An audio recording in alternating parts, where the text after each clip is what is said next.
So in this video I'm going to demonstrate how to make quizzes embedded within D2L. So this is my home page for this particular course, and the quizzes are located under Activities, Quizzes, and I can click on Quizzes. And I'm going to start by making a new quiz.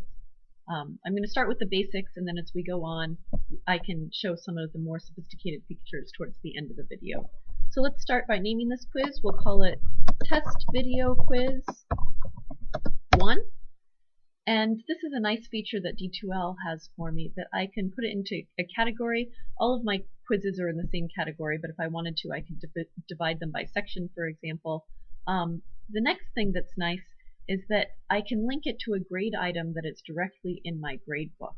And you can do this one of two ways. Either you can go into your gradebook and create the item ahead of time, or you can add a grade item all at once. I think that this method is a little bit faster. So as I make the quiz, I'm also going to make the grade item, and I'm going to link it to Video Quiz 1. Maybe I'll call it Test Video Quiz 1 to match the name. I already have a Video Quiz 1 in this. I'm not going to give it a short name. And in my gradebook, I've already made the category of video quizzes. If you don't have it in a category, you can just put it in none, and you can put it into that video quiz category later. I can decide the maximum number of points that I want this quiz item to have. I'm going to set it equal to 5 points. If you want to have extra credit, you can make it get bigger than 5 points, for example, or if you don't want this item to be graded, you can put it into the bonus category. I keep it as a numerical grade scheme. Some other options that you can do right here while I'm creating it, I can decide whether or not I want students to view the grade item. If this is a video quiz that's taking place well into the future, you can have different start dates, for example. I'm not going to worry about that for this. So now I've clicked Save, and my test quiz has been created. There are a couple of important boxes to check. That I want automatic export to the grades. If I don't click this, then it won't export this item to the grades without my consent. I like to be able to have it done automatically, and if there's an error I can always go back and change it. This allows the student to see if there is an error. I also click the box that allows them to be graded immediately upon completion for the same reason. So now my quiz has been made. I press Save and Close, and now I have Test Video Quiz 1 here. And I can click on the quiz to be able to edit it. So some of the other things, if I want to restrict when the quiz takes place, I'm going to make it into an active quiz. I frequently have end dates that correspond to the due date that it's due. So I might want a quiz to be due, for example, at midnight. Well, actually, I usually do 11:55. But this is 12 o'clock a.m. is midnight. I also have the opportunity to set time limits, and it notifies students when they only have 5 minutes left. Another option that I have right here is that I can allow special access to certain students. So if you have a student that for whatever reason enrolls late in the course and you want to give them the opportunity to take this quiz after the deadline of the rest of the class, you can set that by using the Special Access tab. I can adjust the number of attempts that each student can give, and I actually like the feature that you can have the average of all attempts, which means that students can't just throw away the attempts. I never add objectives. Something that I do add to the additional submission views sometimes, I can name this as See Problems After Completion. So normally after the student has taken the video quiz, they aren't able to see any of the questions. That's what this Show Questions view gives us. But there are a bunch of options if you do want them to see the questions, maybe for studying purposes. So you can show all the questions with the user's response. You can show all the questions without their responses. And there are a number of options here. I like the one that shows their user responses as well, because then students can see what they did as they look back on the quiz for studying. And I'll save, sorry. It also allows you to activate class statistics if you want students to be able to see that from other students.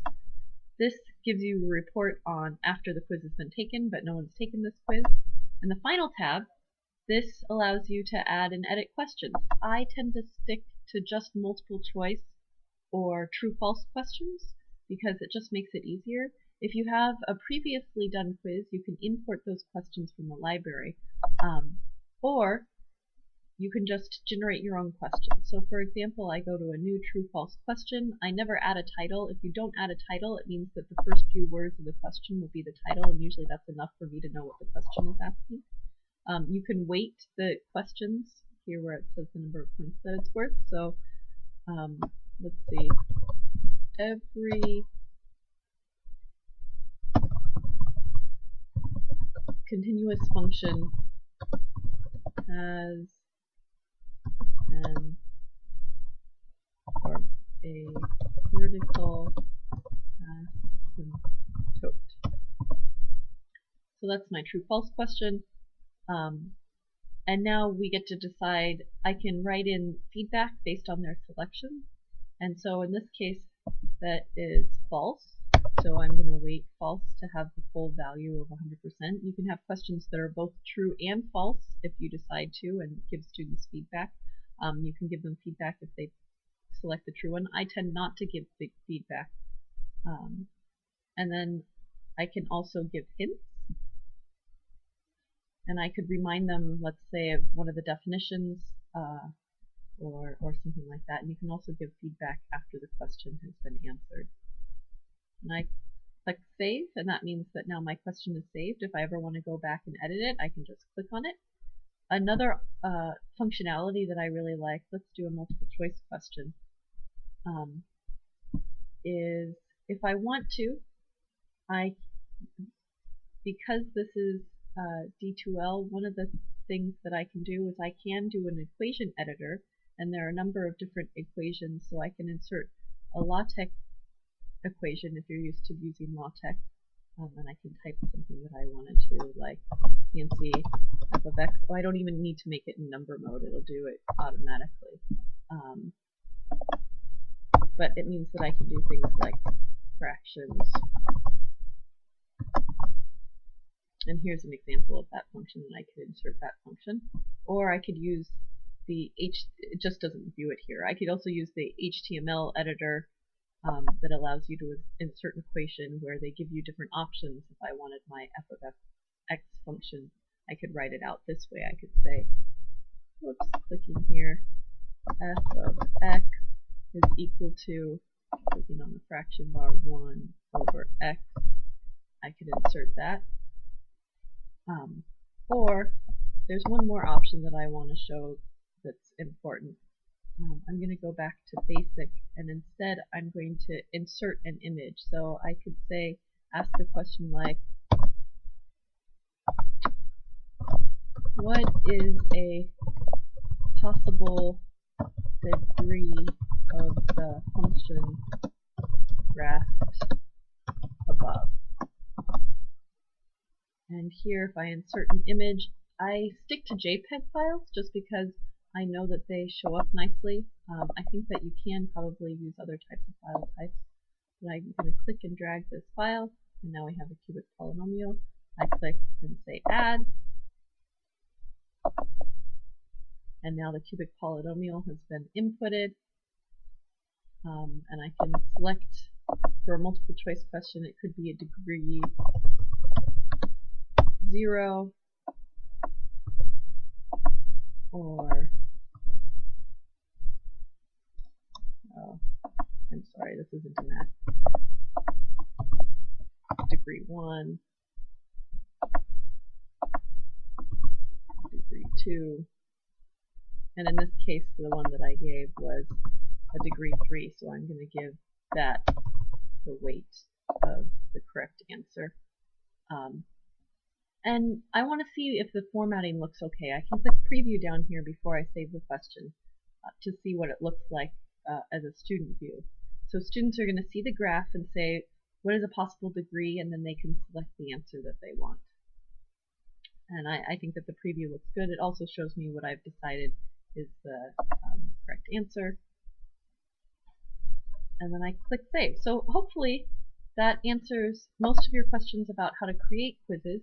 For students, they will have a very similar view that they'll go in and click on the quiz and they'll see which quizzes are due. And when they submit their quiz, the grades will automatically appear in their course content page. If there is an error, you can go in and edit the grades by hand if you find that maybe a student made a mistake in terms of submissions or something else.